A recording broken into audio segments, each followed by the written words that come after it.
Yo, Yo, what's up, Jay? Taylor Brown, what's up, man? Nothing much. It's crazy. It's been a minute. Well, not really, but it feel like it. It feels like it, yo. It low key been like 2 weeks though since you has Yeah. it. It feels like 2 weeks since you Um, I think so. Yeah, it's like a good solid two, going on three for real. Yeah, I know. It's been a minute. Yeah. Yeah. All right, so I'm gonna introduce the show, and then we're gonna jump right into it. All right, cool. All right. All right. So I'm Taylor Brown, and this is how I did it.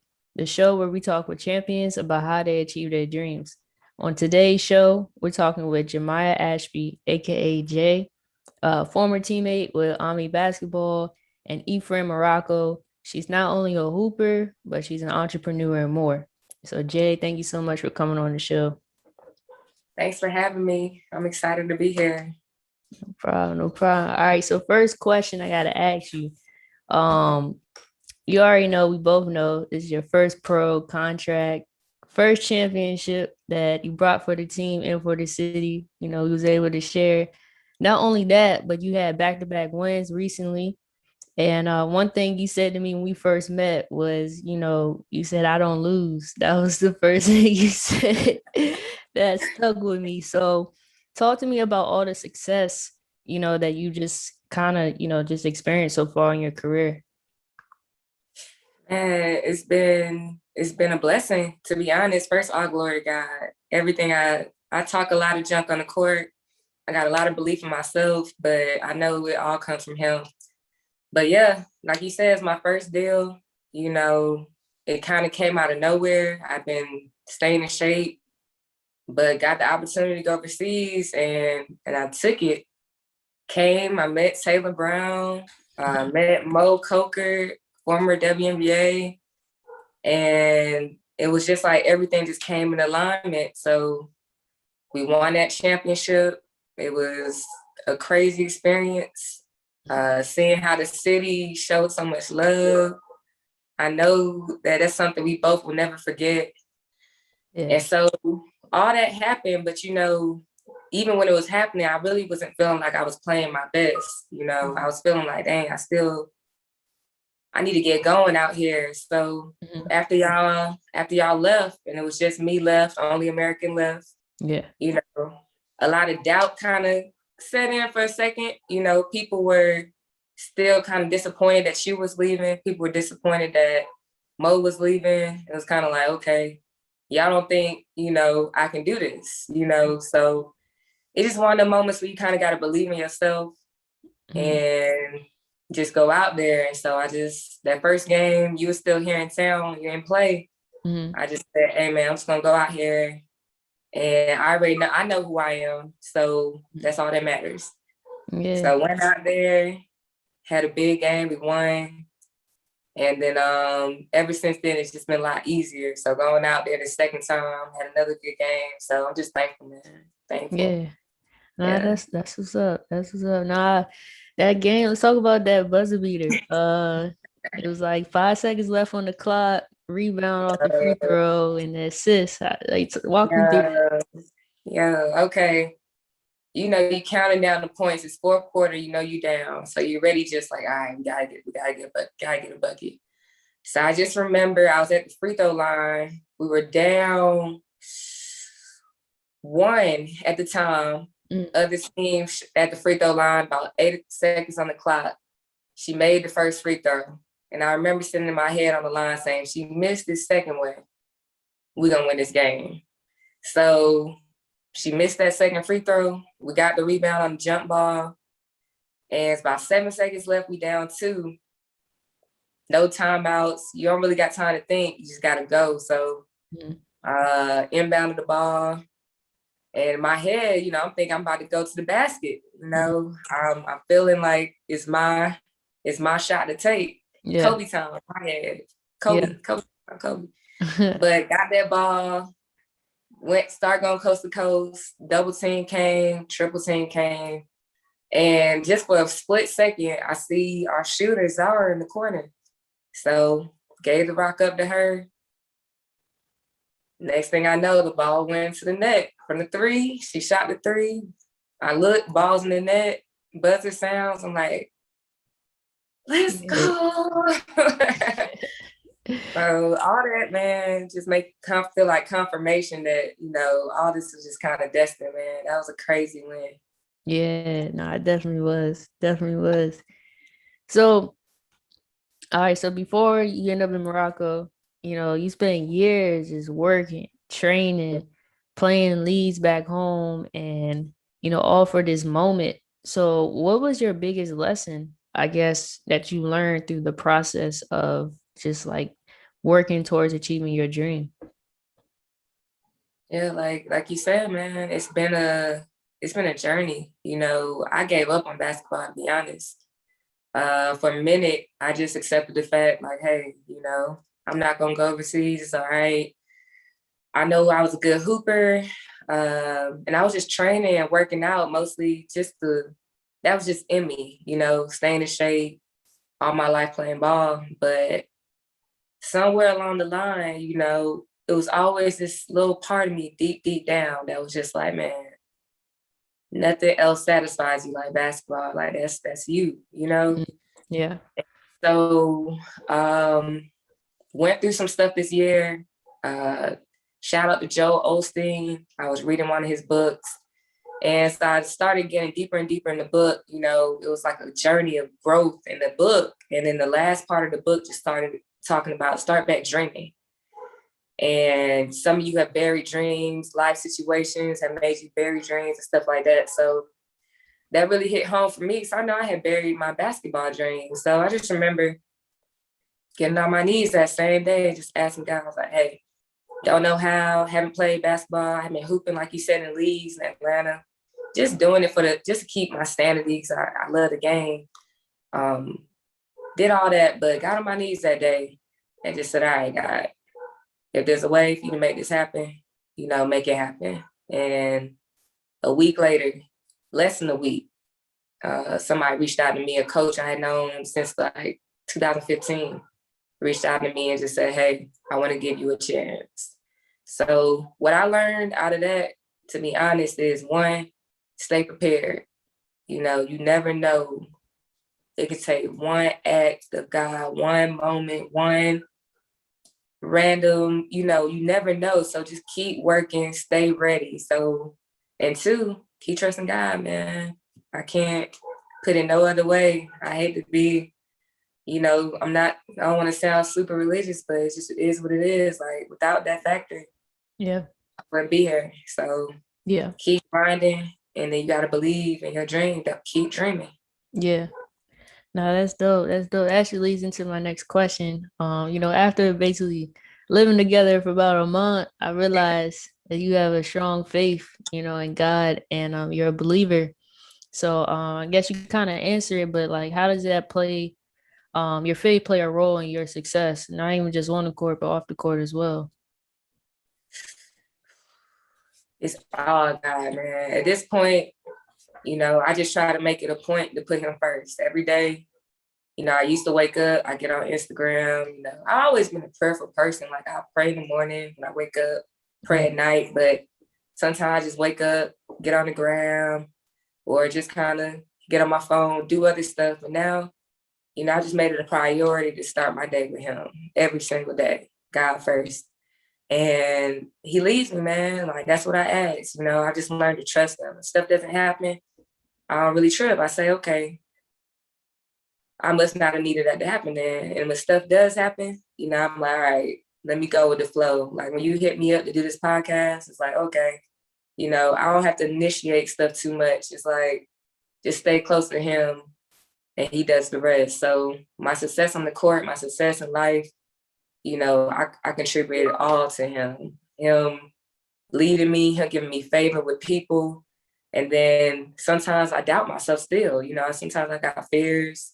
I like to say fearless. That's my whole brand, my whole motto, be fearless. But I still have to constantly fight my fears. And it's almost like every time when I actually get into the moment and it's time, he gives me that confidence. That fear is gone. The doubt is gone. It's just, I'm able to do what I need to do. And yeah, like you said, man, we don't lose. I don't lose. Like that's my I'm gonna win, I'll figure it out. And Yeah.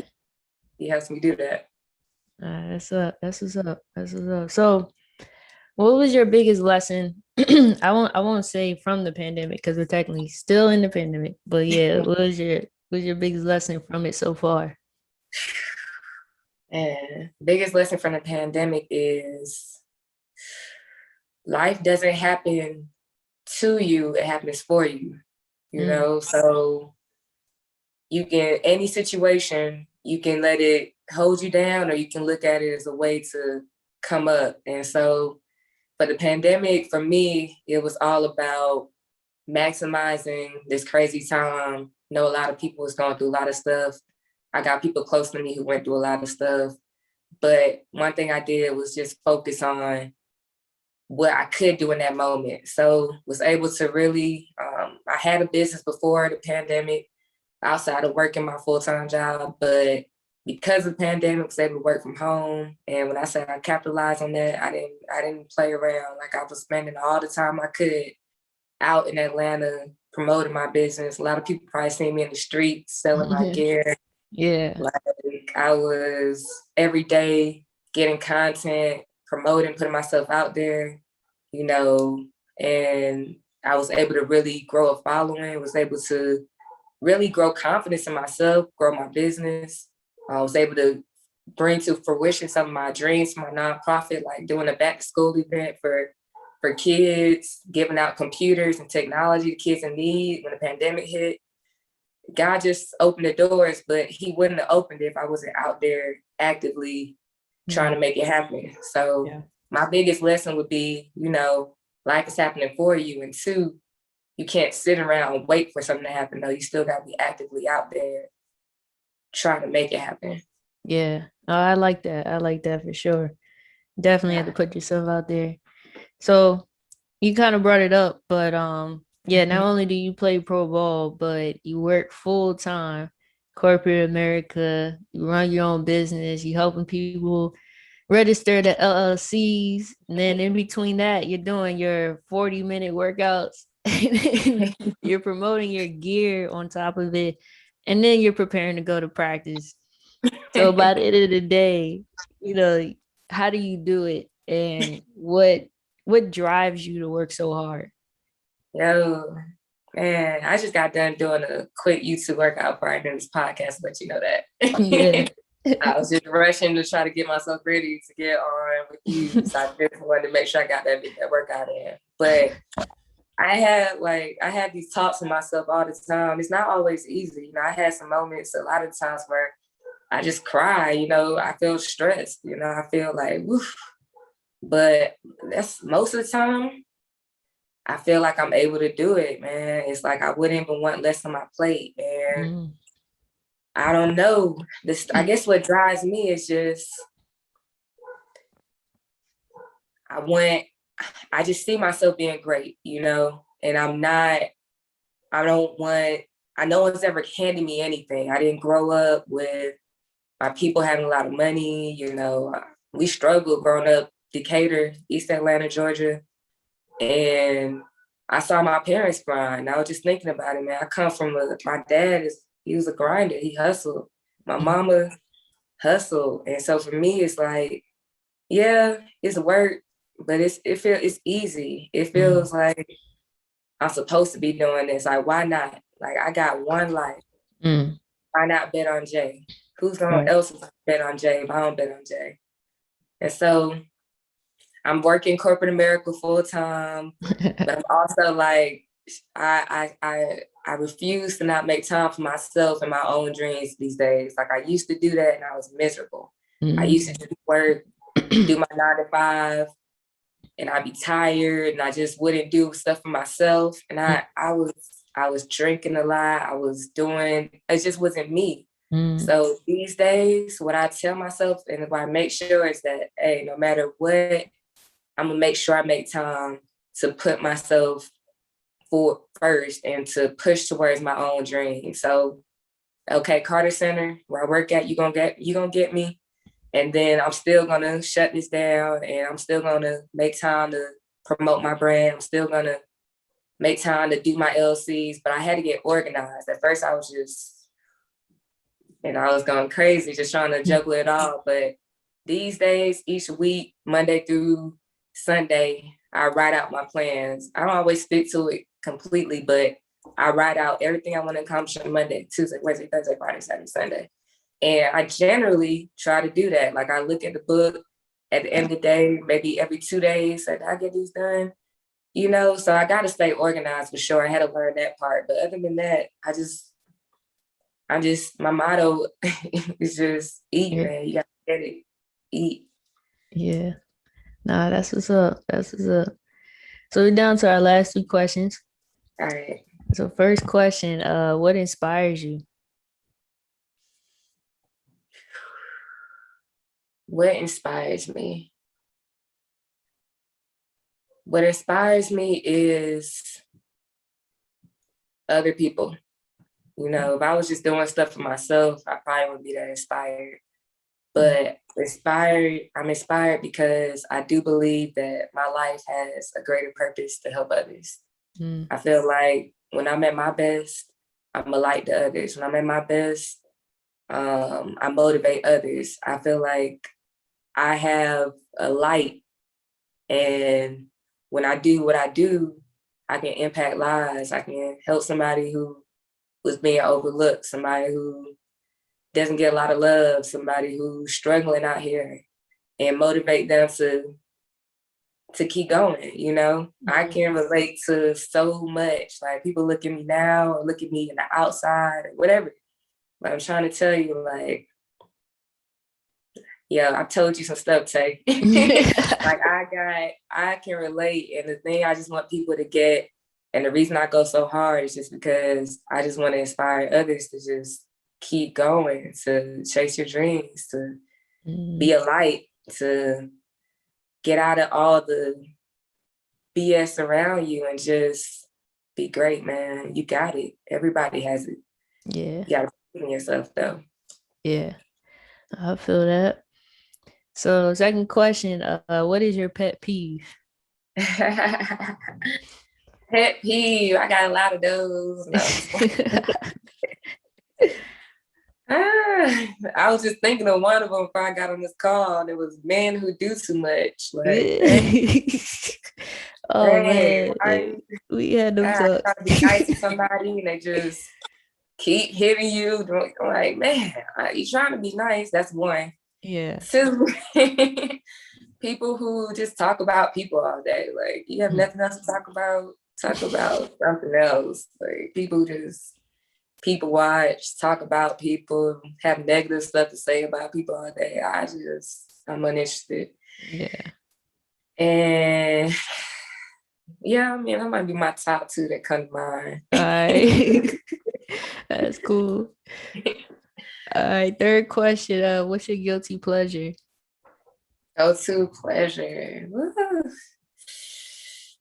My go-to pleasure is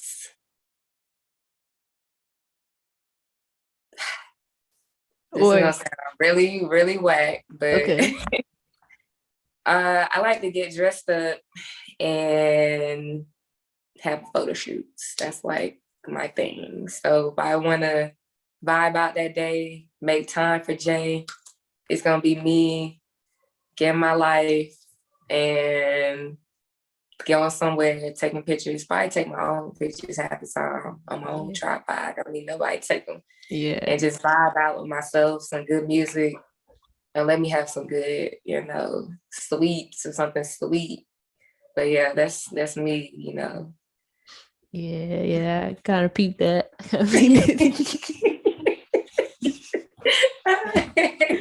Oh man. Staying outside trying to do a photo shoot, like. Oh man, nah.